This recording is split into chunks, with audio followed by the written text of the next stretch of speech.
Everyone loves the idea of buying new construction. It's modern, it's shiny, it's new, but there are some downsides. And in this video, I break down the 3 biggest pros and the 3 biggest cons of buying in a new development. So if you're thinking of buying new construction, you have the information you need to make the right decision. What's up, everyone? This is Austin Clark, your lawyer turned real estate agent and real estate developer in San Francisco and Marin County. I've been a Bay Area resident for over a decade, giving me in-depth, firsthand knowledge of what it's like to live and work here. If you're thinking about relocating or want more information about the market, definitely reach out to me. My contact info is in the description below. I will personally answer every call, every email, every text, and I'd be more than happy to help you. And if you like videos just like this, please subscribe to my channel and don't forget to click the bell so you're alerted every single time I post a video. All right, so this video is all about the pros and cons of buying new construction, whether it's a new condo or a new single family home in a larger development. There are several things that you need to be thinking of that are both good and potentially bad. So let's start with the good. Pro number 1, the homes are spotless and there's no need to make any updates when you move in. These homes are ready to go. They should have modern appliances, all of them energy efficient. Windows are new, the building is well insulated, so you should save money and be more energy efficient. Instead of moving into a home that the prior owner redesigned 10 years ago for their specific tastes and their specific lifestyle, you have something in line with today's modern standards that it's typically more well thought out,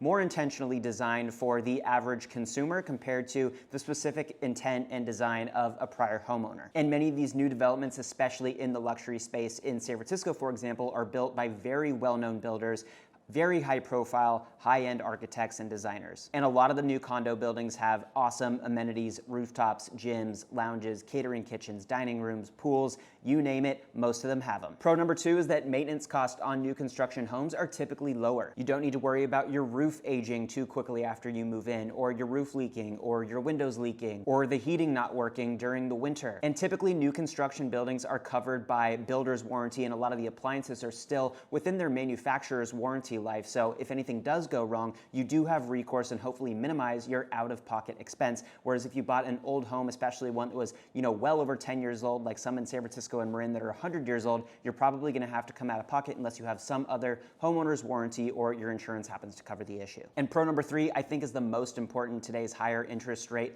higher cost environment, is that financing incentives are often available from new construction that aren't really available as much from existing homeowners. Because builders often are building at scale, like in a large new development complex.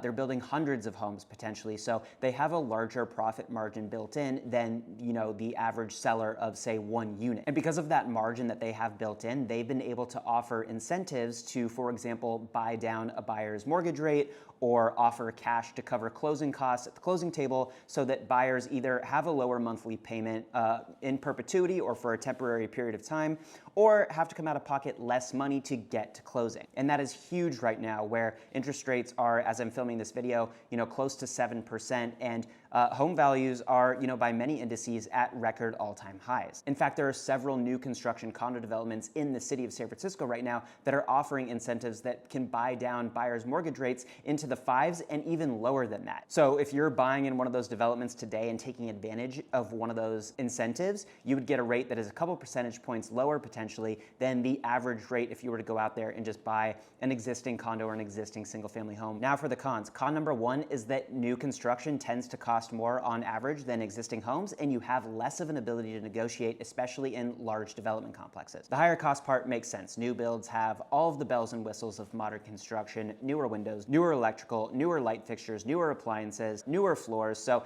naturally, they're on average going to cost more than your existing home where, things might be outdated. Maybe they were last updated 20 years ago or 10 years ago, or even like 50 years ago if it's, a real fixer property. On average, because they have those modern bells and whistles, they're going to be more expensive. And, everybody's out there looking for deals right now in this environment, and you're much less likely going to get a deal, at least on the purchase price, in a new construction development. Why is that? Well, developers have to set a precedent when they put buildings to market.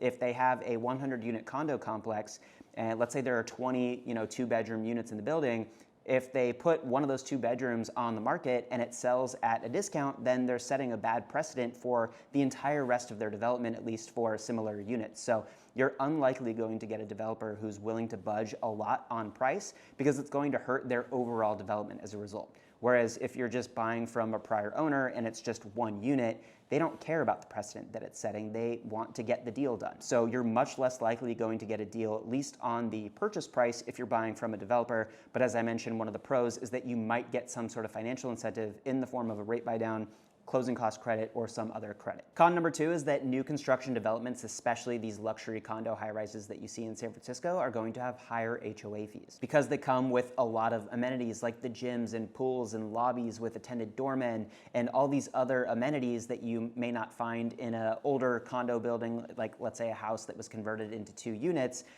You have to pay for those things, and the HOA pays for those things out of HOA dues. And because those things are very expensive, for doormen, for example, you pay their salaries, you pay for their insurance. For gyms, you pay for maintenance. Pools, you know how expensive one pool is to run, for a house.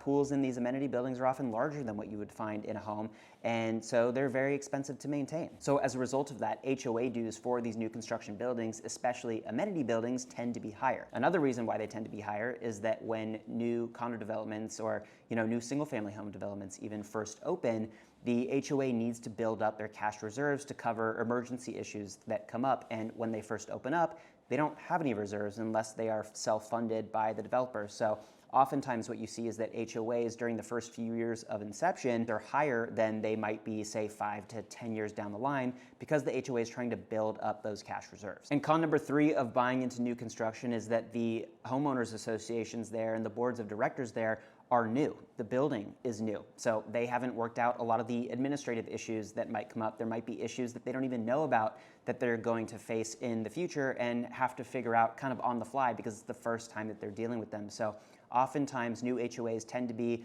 a little bit messier administratively, even if they're run by super high-end professional management corporations. The reality just is there are things that you learn with every building. No 2 buildings are the same. So there are some growing pains from an administrative standpoint with HOAs, especially in newer developments. And the reality is if the HOA doesn't get its act together quickly and things in the building, say, go unmaintained or aren't addressed properly, that can actually erode the value of a unit that you purchase in that building or in that development. So it's really important that the HOA and the board stays on top of it and gets these issues under control and running smoothly very quickly. Well, there you have it. Those are my top pros and cons of buying in a new construction development. If you're thinking about relocating or want more information about the market, definitely reach out to me. My contact information is in the description below. I will personally answer every call, every email, every text, and I'd be more than happy to help you.